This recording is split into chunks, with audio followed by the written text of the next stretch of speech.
Hello everyone, Clifford Bennett, Chief Economist, ACY Securities. I hope your day is nice wherever you are. In markets, we're seeing a slightly quiet day. Markets were certainly a little bit listless in New York. Of course, the numbers sound big, but relative to what's been going on lately, they were quite modest. US really ended quite mixed, but it was trying to rally just a little bit, the US stock market on the day, but couldn't quite manage it, which makes me a little bit cautious about what lay ahead for the US stock market. As you know, I've been highlighting play defense and be careful of the downside, and I see no reason to change that at the moment.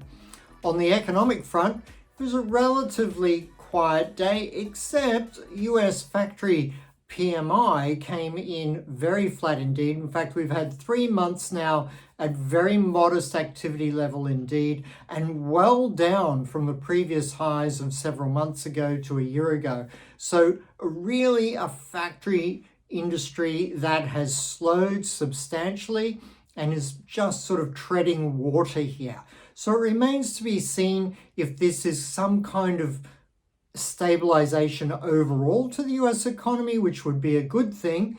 But I'm a little bit concerned that it's a little bit of a plateau before there's a risk that the general US-wide factory index, activity index, goes into contraction in much the same way as the Dallas Fed factory index is already in contraction. Something to keep an eye on. I highlighted yesterday that manufacturing has been slowing across Asia, and we can expect that to continue as well. On the currency front, the euro gave up its gains that were made on talk of the ECB possibly raising interest rates by as much as 75 points. They certainly will be raising interest rates, of course they are, but by 75 points even still leaves them behind Federal Reserve levels, Fed rate settings by a very large margin. So the interest rate differential will continue to work against the euro even with the ECB raising rates. And the economic outlook there continues to tumble to the downside. I think we are headed into a deep, dark recession in Europe, and it's only a matter of time. In terms of the economic data on the day moving forward, everyone is, of course, highly glued to the US jobs number. Now, the US jobs number as an economic series is probably the least important of all pieces of economic data. It tends to lag the economy substantially and is really not an indicator as to the forward outlook. It's really very much a backward-looking indicator. But for some reason, probably just to generate hype and activity, it's every month everyone talks about it as being this key payrolls number. And it was once historically, and again, one wonders why, but people saw it as some sort of affirmation of the level of economic activity they thought the United States had. We all know now that there is a great disconnect between economic activity and actual employment figures and jobs data. So I'm not putting too much emphasis on it, but I have to watch it because the market will be watching it. Last time round, it surprised everyone with a huge number of over 530,000. This time, people are expecting a 300,000 number, but that's a terrible number. I'm not sure things will be quite that bad. So in the 300 to 450 range, maybe the 250 to 450 range, it's a volatile data series. Don't get too carried away with the forecast. Just recognize that it is a backward-looking indicator, and any immediate volatility on this number is likely to be followed by whatever the trend was on the day beforehand, so maybe slightly up.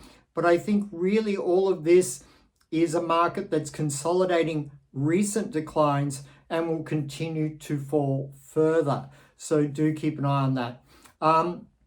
In Australia, of course, we're having a jobs summit at the moment, which is really paradoxical because the brightest part of the economy is jobs and the problems lie in other parts of the economies, but we're not having summits about the problems, just where things are really good. That being said, of course, the problem is finding workers. but it's really a function of COVID. It's a function of zero immigration for a long period of time, and it's a function of people really in the other parts of the world not wanting to venture as far from their homes, their families, as they once did for employment. So all of that's really changed around the world in a very profound way. And I'm not sure how this particular job summit, apart from streamlining visas and somehow encouraging further immigration, is going to make much of a difference to that. So the employment outlook remains quite strong in Australia. The overall economic outlook, though, is that the global slowdown is going to hit Australian shores, and we can expect some economic slowing, if not recession, in Australia over the next 6 to 12 months. No one else is really saying that. Some people have talked about it, but I think it's very, very likely indeed. Going forward, good trades. I had liked oil and gold at various stages, but both look really a little bit ugly on the charts at the moment, like they could break to new lower ranges. So I'm a little bit cautious there. I'd be more keen on buying gold if it were to break and recover than I would be gold, because even with a global slowdown, it may not be slowing down enough to justify the price falls already seen in oil. So we'll just be a little bit cautious on both of those for the moment, and on commodities generally. But overall, I still like the stock market lower, and I still like selling euro and the Australian dollar. Put out a special yesterday on the Australian dollar. I think it's very much on the edge of a cliff and can drop very sharply from here. So keep any fresh new low in the Australian dollar could trigger a runaway market to the downside. Keep an eye on that. Thank you very much. Clifford Bennett, Chief Economist, ACY Securities.